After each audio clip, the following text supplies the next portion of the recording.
Pregnancy का 7वां महीना। अगर आपने प्रेगनेंसी के 7वें महीने में प्रवेश कर लिया है तो आपको किन बातों पर ध्यान देना चाहिए। सबसे ज़रूरी चीज़ है बेबी की मूवमेंट काउंट करना। 7वें महीने से आपको बेबी की मूवमेंट बहुत अच्छे से महसूस होती है। साथ ही बच्चा बाहर की हर एक एक्टिविटी पर रिएक्ट भी करता है। अगर आप बहुत तेज़ धूप में जाते हैं या बहुत ज़्यादा शोर शराबे में जाते हैं तो बच्चा उस पर प्रतिक्रिया करता है। अगर अभी तक आपको अपने बच्चे की जो मूवमेंट है वो सही से महसूस नहीं हो रही या बच्चे की मूवमेंट में ज़रा सा भी आपको कमी महसूस हो तो आपको तुरंत डॉक्टर के पास जाना चाहिए। नमस्कार दोस्तों, स्वागत है आप सभी का बेबी केयर फैमिली पर। आज की इस वीडियो में हम चर्चा करेंगे प्रेगनेंसी के 7वें महीने के बारे में। एक गर्भवती महिला को प्रेगनेंसी का 7वां महीना शुरू होने पर क्या क्या चीज़ें करनी चाहिए। तो आइए अपनी वीडियो को हम शुरू करते हैं। सबसे ज़रूरी होता है बेबी के बारे में जानना। 7वें महीने तक बेबी की जो मूवमेंट है वो बहुत अच्छे से होने लगती है। साथ ही बच्चे की प्रतिक्रिया हर एक बाहर की चीज़ों पर होनी शुरू हो जाती है। बच्चा धूप को, आवाज़ को बहुत ही आराम से सुन सकता है। अगर आप अपने बच्चे के साथ बातें करते हैं तो बच्चा उस पर भी प्रतिक्रिया करता है। इसलिए कहा जाता है गर्भवती महिला को 7वें महीने के बाद अपने शिशु से बातें करना बढ़ानी चाहिए। जितना ज़्यादा आप अपने बच्चे के साथ बातें करते हैं उतना ही आपके और बेबी के बीच में बॉन्डिंग क्रिएट होती है। साथ ही 7वां महीना शुरू होने पर आपको अल्ट्रासाउंड कराने ज़रूर जाना चाहिए। बेबी का वेट चेक कराना, बेबी की मूवमेंट्स, बेबी की हार्ट बीट्स, बेबी की पूरी जानकारी के लिए आपको डॉक्टर के पास जाके अल्ट्रासाउंड ज़रूर कराना चाहिए। साथ ही बच्चे की ग्रोथ सही से हो रही है या नहीं हो रही है ये चीज़ भी आपको चेक करानी चाहिए। इसी के साथ डॉक्टर के पास जाकर आपको अपने ज़रूरी टेस्ट भी कराने चाहिए। इस समय आपके बेबी का वज़न 1000 ग्राम से लेके 1200 या 1300 ग्राम तक हो जाता है। इसी के साथ एक महिला का भी वज़न अब बढ़ चुका है और पेट का आकार भी बड़ा हो चुका है। इसी के साथ महिला को इस बात का ध्यान रखना चाहिए कि वो कोई भी ऐसी चीज़ें ना करे जिससे शिशु पर बुरा प्रभाव पड़े। इसके लिए महिला को एक हेल्दी डाइट लेनी चाहिए, एक संतुलित आहार अपनी डाइट में शामिल करना चाहिए जिससे उनके शरीर में किसी भी पोषक तत्व की कमी ना हो। शिशु तक ज़रूरी पोषक तत्व पहुँचे इस बात का महिला को ध्यान रखना चाहिए।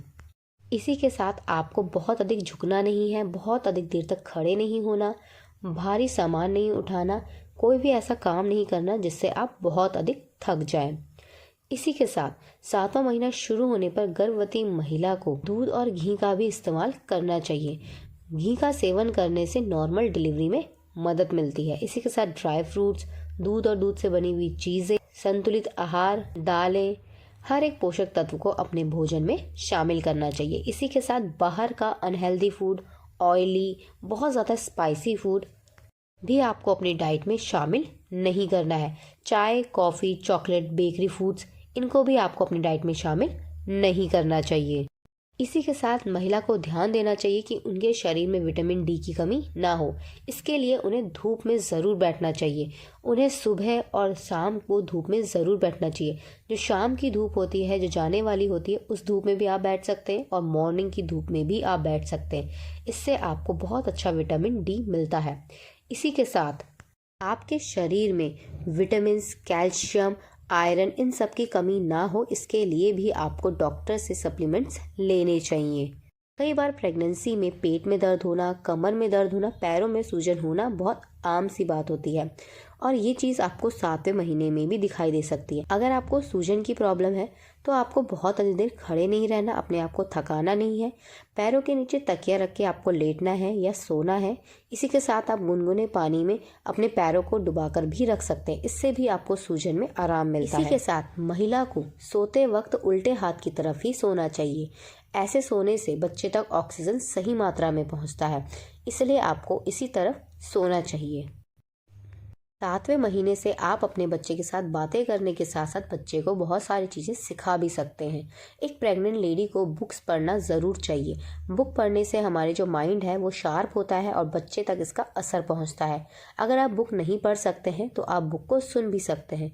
आपको एक अच्छे व्यक्तित्व की बुकें सुननी चाहिए जिसका प्रभाव बच्चे पर पढ़ सके। आप रामायण, गीता, गौतम बुद्ध, महावीर ऐसे व्यक्तित्व की कहानियाँ सुन सकते हैं तथा पढ़ सकते हैं। इसी के साथ अगर आपको लिखने का शौक है तो आपको लिखना भी चाहिए। अगर आपके अंदर कोई भी कला है तो वो आपको प्रेगनेंसी के दौरान भी जारी रखनी चाहिए, क्योंकि उसका असर शिशु पर पड़ता है। एक गर्भवती महिला क्या महसूस करती है, कैसा सोचती है, इसका पूरा प्रभाव शिशु पर पड़ता है, क्योंकि शिशु की पर्सनैलिटी जो डेवलप होती है वो गर्भ से ही होनी शुरू हो जाती है। इसलिए एक गर्भवती महिला से कहा जाता है उन्हें प्रेगनेंसी के दौरान खुश रहना चाहिए, जिसका प्रभाव शिशु पर पड़े। इसी के साथ आप योगा, वॉक और एक्सरसाइज का सहारा भी ले सकते हैं, जिनकी मदद से प्रेगनेंसी में होने वाले बदलावों से आपको आराम मिलेगा। बहुत बार प्रेगनेंसी के 7वें महीने में प्री मैच्योर डिलीवरी का खतरा बढ़ जाता है, इसलिए आपको डॉक्टर के पास जाके रूटीन चेकअप कराना चाहिए और कोई भी ऐसी चीज़ें नहीं करनी चाहिए जिससे प्री मैच्योर डिलीवरी का खतरा बढ़ जाए। आशा करते हैं हमारे इस वीडियो से आपको मदद ज़रूर मिली होगी, तो प्लीज़ इस वीडियो को लाइक और शेयर ज़रूर कीजिएगा। कोई भी सवाल या सुझाव हो तो कमेंट करके ज़रूर लिखिएगा। अगर आप हमें फेसबुक पर देख रहे हैं तो प्लीज़ हमें फॉलो ज़रूर कीजिएगा। अगर आप हमें यूट्यूब पर देख रहे हैं तो हमें सब्सक्राइब कर बेल आइकन ज़रूर प्रेस कीजिएगा, ताकि आपको प्रेगनेंसी और पेरेंटिंग से जुड़ी ऐसे इंपॉर्टेंट वीडियोस मिलती रहें। हमारे वीडियो को पूरा देखने के लिए आप सभी का धन्यवाद। मिलते हैं आपसे नेक्स्ट वीडियो में, तब तक के लिए अपना ध्यान रखिएगा। नमस्कार।